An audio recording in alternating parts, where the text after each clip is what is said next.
Welcome to Pod Appétit Gourmet Takes, the podcast with hot takes on food media. We interview popular chefs and food personalities, sample all kinds of food media, and try cooking challenges in our own kitchens. Let's dig in. Hey, it's Justine. And it's me, Meg. Welcome back to Pod Appétit Gourmet Takes. Today we have a very special interview. We are here with Phil Shen. Phil is the co-creator of BehindTheFoodCarts.com, named the best culinary travel blog by Saveur magazine. Phil is also a co-author of Food Truck Road Trip, a cookbook with more than 100 recipes collected from the best street food vendors coast to coast. Phil, thanks so much for being here. Thanks for having me. Really excited to be here to chat with you both. Awesome. So for the listeners, Phil and I used to work together. Phil was my boss, and now he's my friend. And I wanted to share a little anecdote. If not for Phil, Pod Appétit might not exist today, as you know. Wow. So Phil was the person who introduced me to the Bon Appetit YouTube channel, specifically Gourmet Makes. I remember there's one day in the office where you were telling everyone about how great Gourmet Makes is, and I think we watched the Twizzlers episode. We definitely watched an episode together. I totally remember that. Yeah, it was at the peak of it. It was amazing transition to like digital content at that time. Yeah, absolutely. So thanks to Phil. Thanks, Phil, for creating this podcast. I had no idea, so it's great to hear the anecdote. I love it. All right, so let's talk a little bit about your blog, Behind the Food Carts, which you co-founded with your wife, Kim. What inspired you to start your blog? Yeah, the journey started quite a while ago. Kim and I are both from Southern California. I'm from LA. She's from Orange County, even though she don't sometimes say she's from LA, and I'll be like, no, you're from Orange County, which is a common Southern California trope for those that live in Southern California.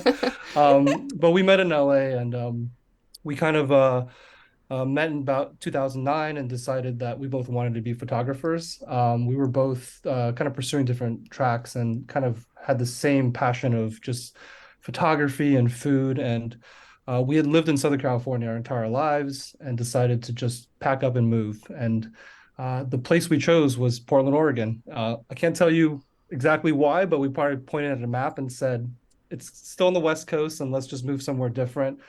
Somewhere where we can start fresh and maybe pursue arts without, burden of like high cost. I had never been to Portland at the time.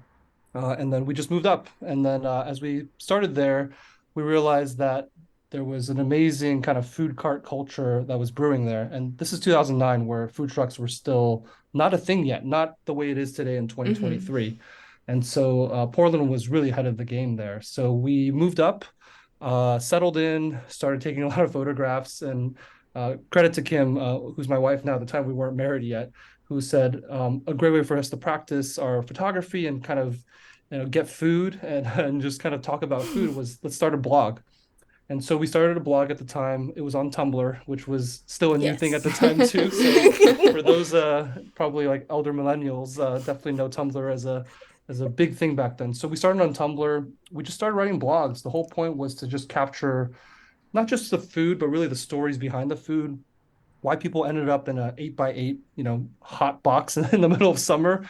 So we were very, very fascinated by the food, the portraiture of people and just how they got to where they are. So that's what inspired the blog. And we just started kind of hustling and just kind of putting out stories, 3 a week. And eventually it sort of kind of gained a following. Tumblr was still very early, and we got onto, at the time, their very first like food spotlight. And eventually we amassed, I think, about 250,000 followers on Tumblr. So that's kind of when the blog started exploding, and we just started telling stories in Portland. Yeah.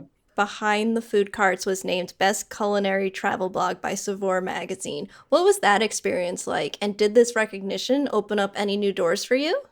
Yeah, absolutely. We were super excited to kind of just be able to tell stories in a digital way, right? I think at the time there wasn't really this notion of like influencer, which I think is funny because it's pretty commonplace now. Maybe even not a great word nowadays in today's world. But at the time, it was about blogging, right? Bloggers were the, influencers of the time, and we were just content creating. So when the opportunity came where we saw that Saveur was kind of the first, at the time they were a magazine, just like Bon Appetit and all these magazines and Food and Wine. Those are probably the top three food magazines at the time. They were kind of ahead of the digital game. They really wanted to kind of capture the digital market, and they came up with these like best food blog awards. Hmm. So we applied and then somehow got nominated into the top five, and then we had our fans just kind of vote for us. And after I think like a summer of voting, we found out we won, which was amazing. I think we were shocked. We put a lot of work in. We were just kind of producing a lot of content and didn't know what would come of it too. But they were really kind of appreciative of like bloggers at the time. They actually had a huge event in Vegas. We all flew out there. There was an award Hmm. ceremony. We got a tour of all these restaurants in Vegas. They kind of made it a big deal, which was pretty awesome and Mm-hmm. pretty, I think, early in the digital game, which was kind of cool. We met a lot of great bloggers. Actually, a lot of the bloggers we met at this event are pretty like famous like food people in their own right. I think if you're familiar with like Girl Meets Farm on the Food Network, she was there at this event too. She had Hmm. won the best blog at the time. So it was really, really early on. And yeah, it definitely opened up a lot of doors. So once that happened, we started getting just a lot more press inquiries, and that really led to our book. So a publisher in the East Coast reached out to us and said, "We'd love to turn your blog into a book." And at the time, they were kind of ahead of the curve as well, too, kind of looking for digital creators and food bloggers that were doing recipes and then turning them into books. So we jumped at that opportunity. Hey guys, remember blogs? It's Substack now. It's all about Substack. Yeah. That actually segues perfectly into your cookbook, Food Truck Road Trip.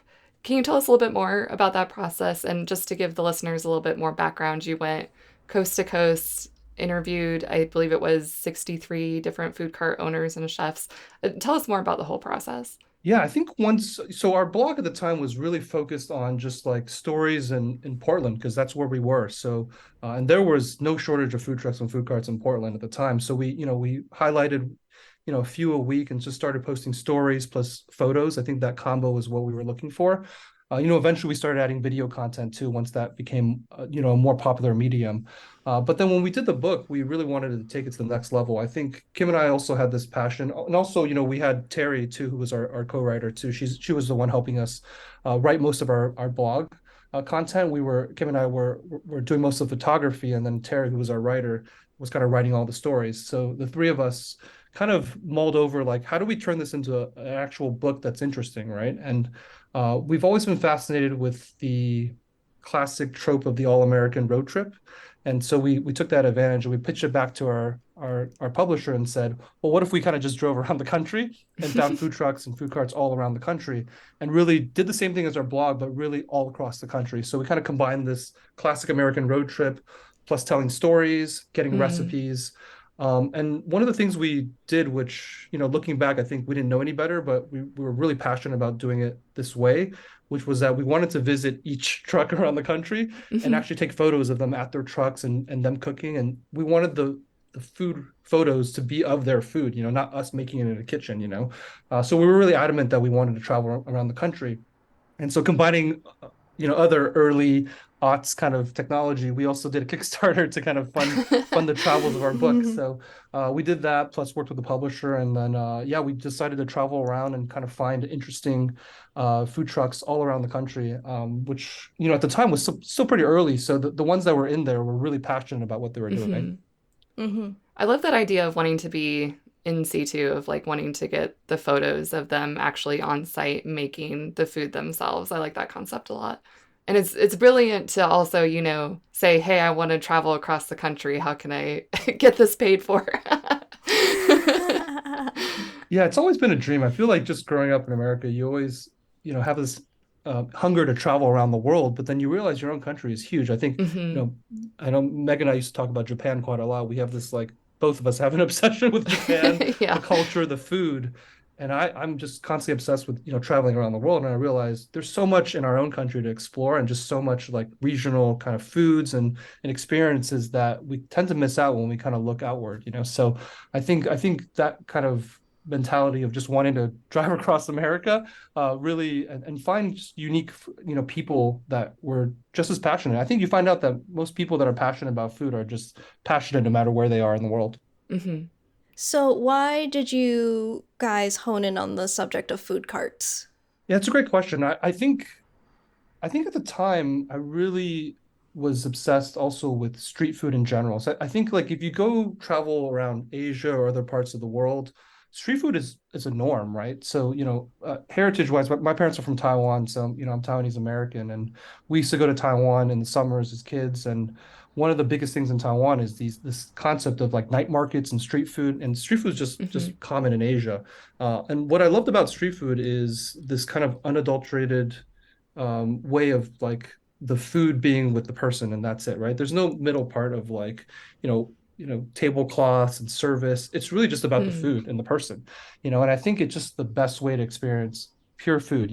Every now and then I'm sure everyone enjoys, a Michelin star meal and like fancy service. Those are great, but I think street food and like food trucks is the best way to just purely enjoy food without any pretense, right? And so I think just seeing the food truck culture come to be was just an exciting way of saying like this is the American version of street food, Mm. I think growing up in LA too, we often ate at taco trucks and kind of ate different things on the street. I think anybody who grew up in LA definitely knows about like bacon wrapped hot dogs, after games. It's a very common thing, but I think it's just not common across all cultures. And I think this kind of food truck craze that started at that time really was the American version of street food, I think. You were talking about before about it's not just about the food, it's about talking to the people, why they're passionate about doing this, how they got started. And you said about there not being any sort of pretense, it's just you and the food and the person who made it. Of these many chefs and food cart owners you've spoken with, is there any one particular story that stands out to you? Yeah, I feel like there was always like two themes that kind of emerged as we kind of went around the country. The first theme was a lot of just passionate owners that were focused on introducing a new type of food to that Mm, region that they're in, right? So I think a couple examples in the East Coast, there was someone in like the DC area that was really obsessed. It was more Philly area, really obsessed with just kind of introducing Peruvian food to the area, right? They were Peruvian. They were very, very passionate about introducing like ceviche and like lomo saltado, just these very like dishes that you wouldn't find in that area. So I think like the overhead of having a restaurant, it's hard to introduce new foods to new areas. And I think a food truck is a great way for someone that's just like, I love my food, and I want people Mm-hmm. to experience it and experience my culture. And I think food is the best way to understand a culture ultimately, right? You learn so hmm. much about people's just about who they are and what they stand for with food. And I think that was definitely a theme we saw. We saw a Hawaiian truck too that was like, let's introduce bamba subis and like Yeah. Hawaiian food to local areas. That was a very, very common theme that we'd love to see because not every city around the world you get to experience that food. I always say it's best to experience the foods at the source, but not everyone has the opportunity to travel, halfway across the world to do that. So I think really special that these folks wanted to do that for their culture. That was definitely one of the big themes we saw across the country. The second one I think was an interesting one because I think at the time, especially in the Bay Area, so I'm in the Bay Area right now in San Francisco, Bay Area in the South Bay. There's a lot of talented chefs around here, a lot of Michelin star chefs, and one of the themes we saw was these amazing chefs that had worked at all these Michelin star restaurants and just would never be able to open up their own restaurant because there's so much competition, there's just so much overhead, so much cost to do Hmm. that. But they could start a Mm-hmm. food truck, right? They can get a food truck, they can cook one dish and just like make it amazing.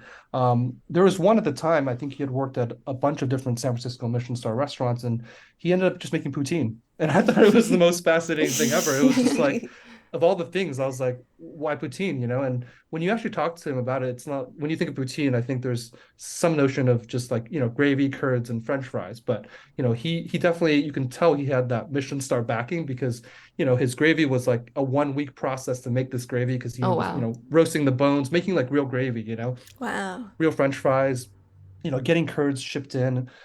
So I think there was that notion that was really awesome. I feel like some of the best food we've ever had in our lives came from those types of food trucks where you had these amazing chefs that just needed an outlet, and they got an outlet through food trucks because it was sort of like the lowest overhead to get their Hmm. foods into people's hands, right? Essentially. So that was a cool theme to see, and a great way to just experience like just amazing food at like at the time maybe like $10, right? Which is kind of Hmm. crazy and unheard of.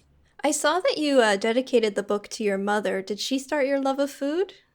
Yeah, yeah, definitely. I think that's a subject that's always a tough one for me. My mom passed away probably a bit ago, probably like 15 years ago, and so yeah, growing up, she cooked dinner for us every night, like literally every night, and my mom loved going out to eat, so we constantly went out to eat, and it was interesting too. I think growing up, as with immigrant parents, we ate a lot of Chinese food, Taiwanese food at home.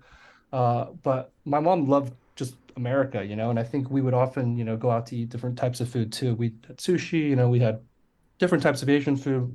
I always, hankered for a hamburger and spaghetti, but I think, growing up, you tend to reject a lot of the food of your culture, just it's just a habit. Mm. Hmm. Looking back now, I'm like, man, I don't know why I didn't enjoy it as much as I did, but I'd say, my sister and I often miss her food, and we try to recreate it a lot because it brings back memories. But I think food really brings back memories the best out of anything. But I would say, yeah, she definitely inspired sort of my journey into just food and just loving it. I know you're a fan of Padma Lakshmi's Taste the Nation, and what you just said just really reminded me of the essence of that show. Yeah, it's a phenomenal show, and I think and I know we've talked a little bit about like Padma as a Top Chef host versus Padma on Taste of Nation. I Hmm. think like I have opinions on Padma as a Top Chef host, but I absolutely love her as on Taste of Nation. I think it really covers that kind of immigrant story so well of like how important food is to cultures, Hmm. and I think yeah, I just absolutely love that show. I think I need to rewatch it now that you brought it up. Did you watch season two? No, no, I haven't started yet, but season one I kind of watched on repeat. It was amazing, but I will definitely Hmm. now watch season two. Now you have twice as much to watch. Yeah. And holiday. And the Yes, and holiday holiday. Yes, I did specials. watch some of the holidays. Those were good. Those were amazing. Yeah. So, as you were just talking about how food trucks allow you to sample foods from other cultures, from other countries, and even from just other regions in the US, and that's what your cookbook allows people at home to do. It kind of brings the food cart to home, and I think that's such a great idea. So is there a particular recipe from the cookbook where you're like, oh, I'm missing LA a little bit, or you lived in Mexico for a while? Do you ever think, oh, I'm missing Mexico? And is there like a go-to recipe from the cookbook you have? Yeah, the funny thing is like, and I think it's sort of like one of the hardest things to like cook from your own cookbook, but Kim sometimes will like every now and then just go back to the book and just cook a meal for us. Hmm. There's a couple. There's one from a Philadelphia food truck called Poi Dog. The owner was amazing. She came up with these great recipes, but one of her recipes was this maze men kind of loco moco kind of hack that she did. Mm. Loved it. It kind of brought like all these different like memories of Hawaiian food plus like noodles and like ramen. It's a really delicious sort of amalgamation of those two cultures, which is in essence Hawaiian food anyways, Hmm. That's a great one. And then there's this Thai green curry recipe in our book too from a Minneapolis food truck that we go back to quite a lot too. I think yeah, it translates pretty well to home. I think, when you think about a food truck, they're in a confined space, so they can only do so much, which is very similar to a home kitchen. You only have, Mm. X amount of space, X amount of materials. So I feel like that translation actually works pretty darn well. Yeah. That makes sense. Hmm. So you picked some great food cities. How did you narrow this selection down? And were there any cities that didn't make it into the book because you needed to condense? It's a great question, Justine. That was a hard one. I think like at the time there were definitely like only certain cities that had food trucks anyways, right? So it made it easier. Mm. And Mm. actually looking back at the history of just food trucks in general, like we kind of did this tour around 2013 or so, which was, food trucks were picking up, but still, people will have eating like raw foods from a truck was kind of like a weird thing, or kind Mm. of unnerving for a lot of people. So I think we didn't have too many kind of options anyways, because a lot of cities just didn't have the legislation yet. So actually, the thing we learned the most was mostly about laws, right? Like how certain Mm. Mm. cities had, like at the time when we went to New Orleans, like they could only have food trucks like outside of the quarter, like a certain mile distance outside. And so it was interesting to kind of more about like the technical abilities of what they can and can't do. Like I think in LA we learned very fast that people would just get parking tickets, and that was okay. That was part of their overhead of running a food truck, was getting tickets. Yeah, I think the cities we chose were mostly the ones that had food trucks to begin with, and there were generally just, like cities that appreciated food anyways. So Mm. we covered as much as we could. I think there were probably definitely some cities we missed, and we always thought if we did a book too, we would cover those cities or even go a little bit outside of the country, which is actually another amazing thing. I think if you've traveled recently, now food trucks are pretty normal across the world. I think America really started this like gourmet food truck trend. I was in Europe recently, and there's just food trucks everywhere now. It's Mm. all part of the culture around. Even Japan has a good subset of these like cute little Japanese food trucks that Yeah. that serve things like Texas barbecue. I was following this YouTube channel where this person was doing like Wagyu brisket from a little food truck in Tokyo. I love that concept, but you can see the inspiration from like 15 years back and how it's kind of carried over across the world. I like that it's also inspired cocktail carts. I've been to a gin and tonic cart in London. There's a cocktail cart in Tokyo. I love this trend. So it sounds like the logistics of, well, the food cart owners themselves having to figure out where to park their truck, that sounds like really challenging. And what do you think was the most challenging part for you for creating this cookbook? Was it that you had to jet from coast to coast, and what was it, 3 weeks? Or was something else more challenging? It was exactly that. I think like whatever you believe in, there's definitely some sort of magic that happened throughout this, because we planned this thing where, to your point, we met up with like 60 plus trucks and owners. We kind of drove from Austin to New York, and we planned out this whole trip. And we every day we met with like two or three food trucks, literally every day for weeks. And everything had to work out perfectly for us to get the photos and talk to them, get the snippets, get some video footage. It all worked out. Everyone showed up on time. Everyone was there. Still to this day, obviously to your point, we did some good project management planning. I think we're very proud of the planning we did, but Hmm. the fact that it all actually worked out and happened the way it happened, it was definitely serendipitous to some degree, because the weather was good for us. Just everything worked out, and I think really thankful because we had one shot, right, and we had to make it work, Mm. and it worked out.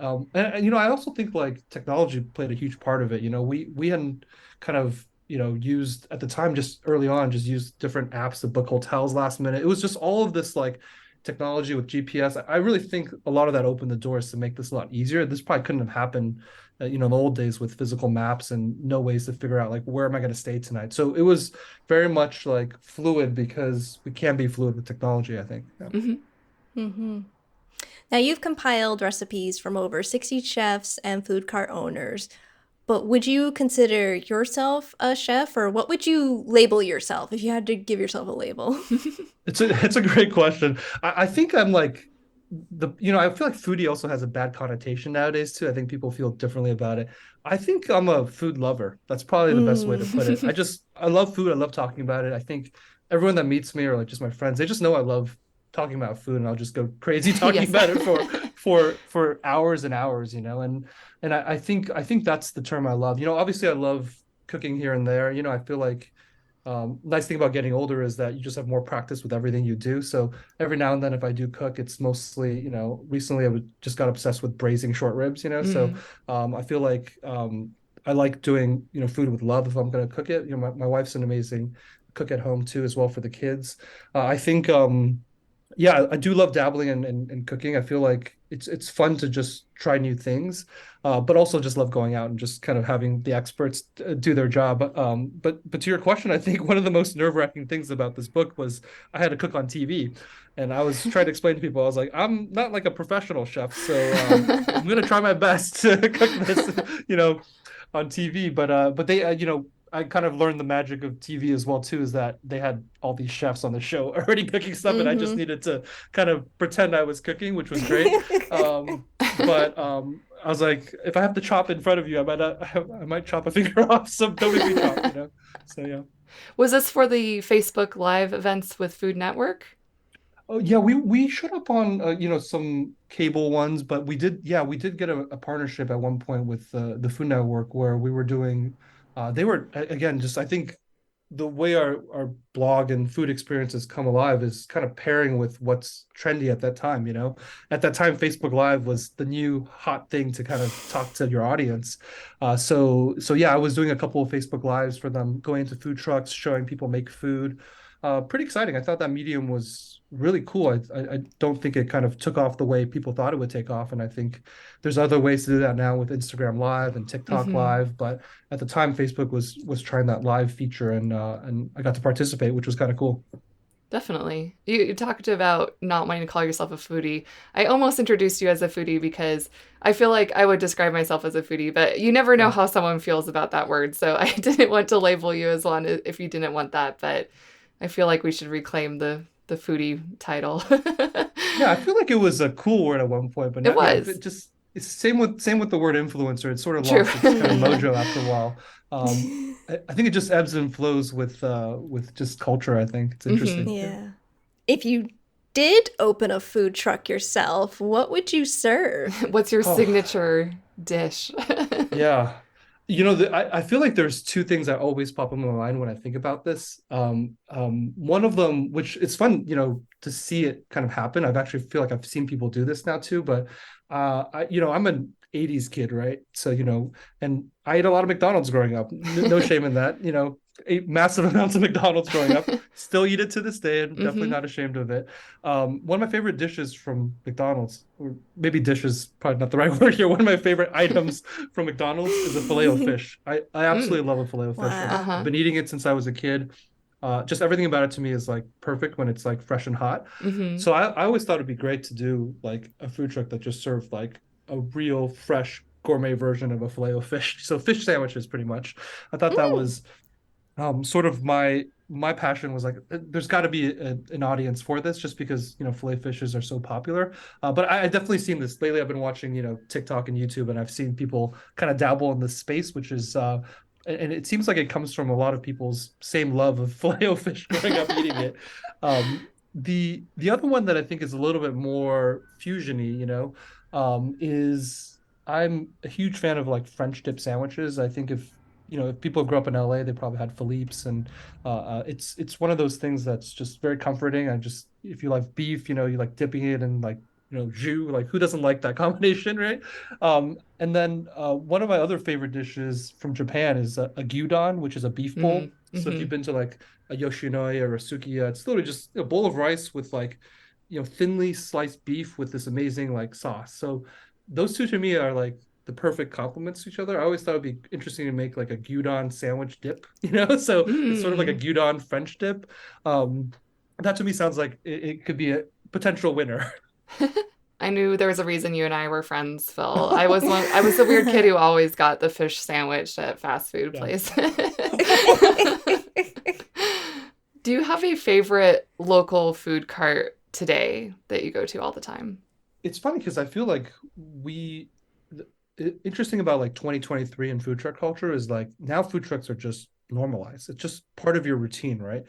You might just go out with friends and you see a food truck and you'll try it. You won't have any fear of trying. At the time we people were still calling them roach coaches, and there was a lot of like fear of eating from a food truck, and now it's just normalized. So Hmm. I think the funny thing for us is that we've kind of gone back to the roots of like what I would consider like food truck culture. Like I'm mostly just going back to like taco trucks. That's kind of Yeah. my passion. So there is, and literally last night, that's where I went. So, my wife and I, Kim, were kind of hungry last night late, and I was like, taco food truck. She's like, yep, let's do it. So, Yeah. so I drove out, and we like tripe tacos, lengua tacos. It's one of those more traditional kind of taco trucks that have all the interesting cuts that I think make tacos special. So we have a go-to that's maybe 10-minute drive from us, and it's literally a truck in a parking lot with really bright lights, Mm-hmm. and just people kind of sporadically coming in from like 6 to midnight just eating tacos. And I think that is still to me like the perfect description of like what that culture is. Yeah. Totally. So we've talked about how you've basically traveled around the world and you've lived around Portland, Mexico, places in Asia, and now live in the Bay Area. So if you were to recommend to someone, where is the best place to go for the best food? It's a great question. Wow, wow, wow. It's a heavy question. I think my default answer, which I won't go to, is always like go to Japan because Japan's just, its own class of place. But um, Kim and I spent quite some time in Vietnam. When we got married, we decided to spend 2 months just traveling in Vietnam and just local, countries kind of adjacent and kind of use Vietnam as a home base. I think it's not as hidden as it was maybe at the time we went, like 8 years ago or something. I definitely see a lot of travel bloggers heading that direction. But I think Vietnam is still one of the most up and coming kind of places that you can go to. I think when I talked about Taiwan earlier, as a kid, when we went to go visit in the summers, Taiwan was still super developing, right? It was very, very much still rooted in its traditional culture, and you could see the modernization of it happening. Like you can definitely see it, which is awesome. And the fact that there's a Din Tai Fung around like every corner in the world now is kind of a testament to that. Because as a kid, we used to go to that original Din Tai Fung in Taiwan. It was an amazing part of our kind of childhood. And then you can see that modernization, and kind of now it's sort of like a mix between the two. So I feel like Vietnam is kind of at that space where I saw Taiwan kind of in the late 90s, early 2000s, where it is like super modernizing very, very fast, but you still get to retain all of that street food culture that's there. You can get, a bowl of pho for $1, which is insane. It's probably gonna be the best pho you've ever had in your life. Um, there's literally banh mi's on it like every corner. It's really that simplicity of like street food. It's we love kind of living in a place for extended period, not vacationing, because you can just kind of wake up and eat normal food is what I call it. Because I think like the temptation when you travel is that you have to hit the hot spots nowadays, right? You Mm, can't just go to any mundane place to eat because you'll feel like you waste one of your 12 meals or something, right? But if you mm-hmm. stay somewhere extended, you can just eat like a local, which I think is really, really awesome. You don't feel like you're wasting a meal. And so for us, it was just waking up, going around the corner. You get a Vietnamese iced coffee from this nice, person that's probably been there for like 50 years doing that. And then you get like a banh mi that's just like a fried egg with some fresh bread from a bakery with a little bit of like sauce and some fresh vegetables, and all that's like $1. It's a really interesting way to kind of just enjoy food and not worry about having to hit the what's hot on TikTok right now, Yeah. Mm-hmm. Speaking of what's hot on TikTok, do you have any favorite food bloggers or vloggers or influencers today? Oh, that's a great question. I think, I feel like the my habits nowadays more are just like searching what I'm looking for on TikTok. Mm. I'll just go there and be like, I just want to watch every all you can eat lobster buffet, and so I'll just type that in and whatever comes up. But yeah, I definitely think that there's a strong, maybe not one particular person, but this culture of like you see these couples that are traveling eating, these solo travelers are eating. Fascinated with those food bloggers and those YouTubers that just eat and travel around the world because they're really Mm-hmm. uncovering a lot. I think the fear also is that it's getting kind of homogenized because if I watch 10 people, they're all eating the same thing Mm. over and over again. So I feel like that's actually why I feel like when I'm traveling nowadays too, it's like if I go to a spot, I'm like, oh, everyone's here because of TikTok. I think a good example of it is there was this local bakery that opened up near us, and I showed up. They've only been open a week, and I can just hear everyone in line, talking about how they saw it on Instagram, and that's why they're Oh, Yeah. here. mm-hmm. And I'm like, oh wow, that's how things are nowadays. Everyone's kind of doing the same thing. So I feel like the Mm. surprise of discovering something is a little bit lost, and I think because you want to eat only the hot stuff, you might miss Right. on this mom and pop thing. So Yeah, you think people are focusing more on trending over discovering. yeah. Mm. Yeah, it's interesting. I think, I can't say that I don't participate in those trends too, but I do miss sort of the act of discovering something new and sharing that with your friend and being like, I found something that I didn't find on TikTok. Try this place out. Mm-hmm. Well, speaking of trends, I mean they do exist. So what do you think the next big food trend is? Because I know Meg, she's got one that she thinks it's gonna pop Cottage off any second. cheese. Cottage cheese. It, you know, it's interesting because and it might be very regional, but you know, I'm in the Bay Area, and right now, for some reason, everyone's just obsessed with bakeries, like Hmm. specifically like French style bakeries and pastries, you know, which is a good trend to have. My wife is obsessed with croissants, you know. I think um, that's actually what we're seeing now is everyone just opening up, you know, croissant shops and kind of places with um just baked goods. I feel like that's the thing I'm seeing the most of right now. And maybe it's because people are back to like not hating carbs again, you know, but Yeah. Yeah. um but I'm just seeing bakeries pop up everywhere, and I feel like that's sort of the trend, at least we're seeing locally here in the Bay Area. Hmm. On Pod Appétit, we covered season 1 of the chef show, and I have to admit we weren't huge fans. But to be fair to the show, I know that you love it, Phil, and I just want to hear a little bit of your opinion Yeah. about the chef show, Jon Favreau. Do you feel like you enjoyed it because you could relate so strongly because of your cookbook? Yeah, I think there's part of that too. I think it was interesting when the Chef movie came out, we were like, "Oh my gosh, this is a very similar kind of tour that we took." You know, we actually went to Austin, we had Franklin's barbecue. We actually got to meet Aaron Franklin too. We were first in Oh, line. cool. So we did Mm. this very similar kind of trip that they did. You know, they went to New Orleans. We did a lot of that similar. So I think I already had an innate fascination with, you know, the movie and just kind of just anything that he does from a food perspective. I'm also just a huge fan of Roy Choi. You know, I had a Hmm. chance to meet him locally at a couple of events, and I just really love his story. I think, you know, just as an Asian American and just seeing another Asian American do his thing was always been kind of inspiring. I think like the show to me, probably from like a technical point of view, it's not the most amazing thing, right? Because it just kind of shot random footage and they kind of spliced it together. So I can see it being kind of boring from that sense, but I feel like the subject matter is just, I don't know, I can watch them just talk, and it's interesting. I think it's almost meant to be that. I think if you see it as sort of like it's just a bunch of people talking and cooking food and just enjoying being around each other, I think I see it as almost like celebrities almost doing like a YouTube show almost, right? Because Hmm. it's Hmm. not very polished, right? There's no story, Hmm. it's very not polished. And I think because of that, it's enjoyable because it's so raw, right? I think Hmm. Okay. that's I where was gonna my be like, enjoyment do you comes from. like it or do you not like I it? do Well, it's kind of I do funny love because it. a lot of these Yeah. things that you mentioned is why you like it. I think for some Yeah. reasons we didn't like it, but Yeah. that's fair. Yeah. That's fair. Everyone has Yeah. different opinions, so Totally get it. We'll see what they do if they make more more shows in the future. But yeah. So you are the father of two young kids. So what do you hope to teach them or instill in them about food? And how do you introduce them to new foods so they won't grow up to be picky eaters? Yeah, it's a tough one. I feel one of the things about just like having global friends is kind of seeing how people treat kids eating, you know, in other parts of the world.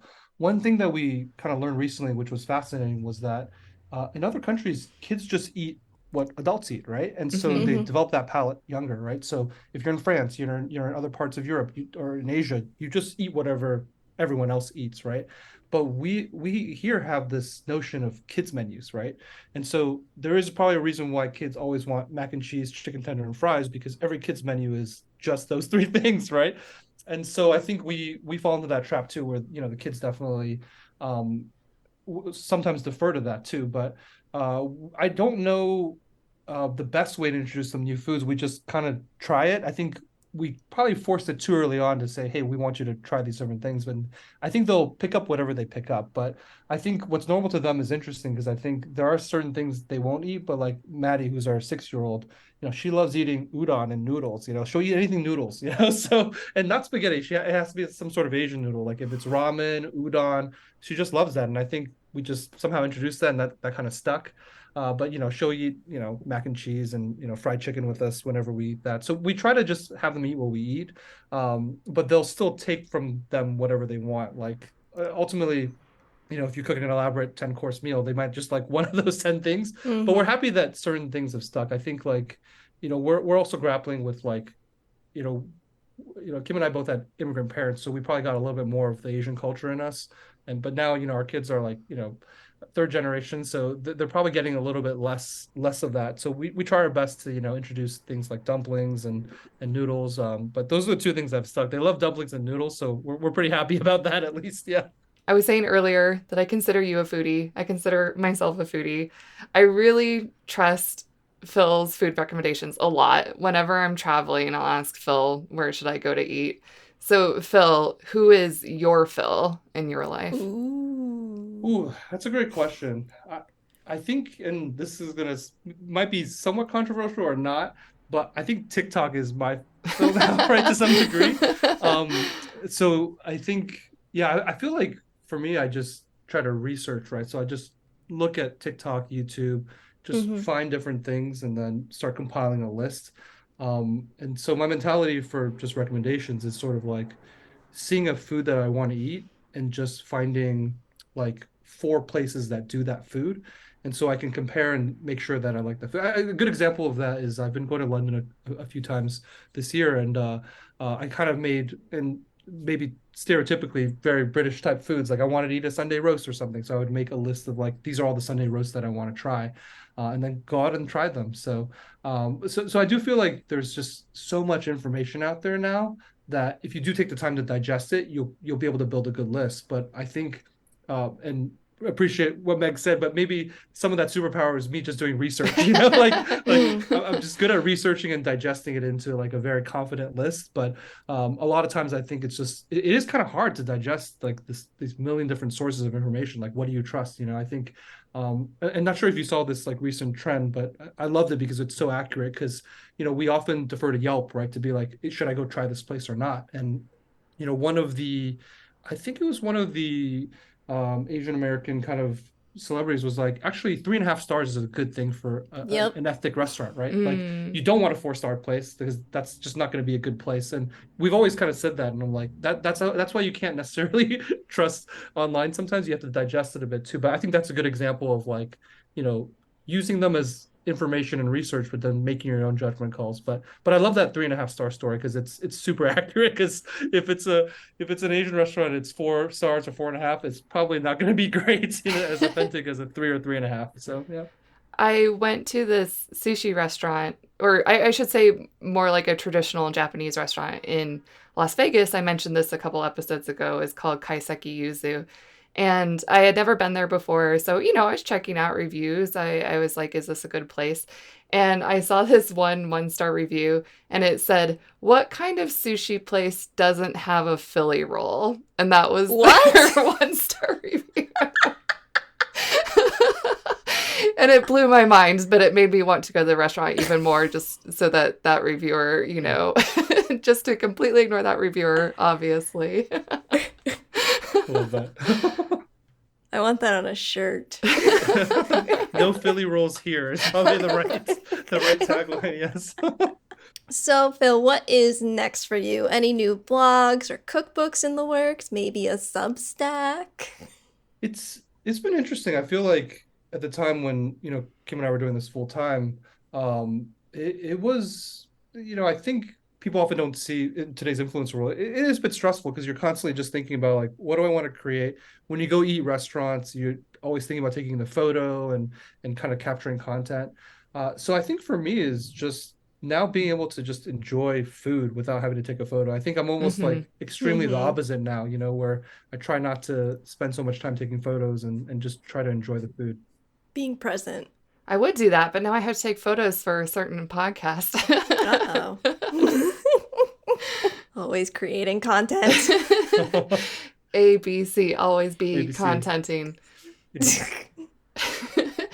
All right, so Phil, before we say so long, is there anything else you wanted to talk about? Any hot takes on food today? No, I feel like the thing I love about today's culture of food and just kind of newer generations is that they'll try anything, right? There's almost like no fear of trying new things anymore that there were like that what I saw growing up. I think like, I remember growing up having just, non-Asian friends come to my house and seeing like a whole fish at the table was like a very scary thing. Mm, But I think today's, kids and just like cultures, they'll go off and try anything, which I love. I don't think they have that, kind of fear of like different foods. You know, I think they seem very open to trying new foods. So Mm-hmm. I really think that's awesome. I still remember a day where like pork belly was a weird thing, you know, and now Mhm. like every menu has pork belly on it, you know. It's so I kind of love this new world where there isn't like foods aren't weird anymore. They're just delicious, right? Awesome. Well, on that lovely note, Phil, where can our listeners find you online? I think our Instagram is great. We have an Instagram at Behind Food Carts. That's a great way to kind of look at what we've been up to. Yeah. Yep, just behind food carts. We'll have that in our show notes. Thanks so much for joining us today, Phil. Thank you for having me. Really, really lovely to talk to both of you. Awesome. Thank you. Thanks for listening to Pod Appétit Gourmet Takes. Go to podappetitpodcast.com for all our episodes and links to everywhere you can find us online. Also, be sure to subscribe to Pod Appétit Gourmet Takes on your favorite podcatcher.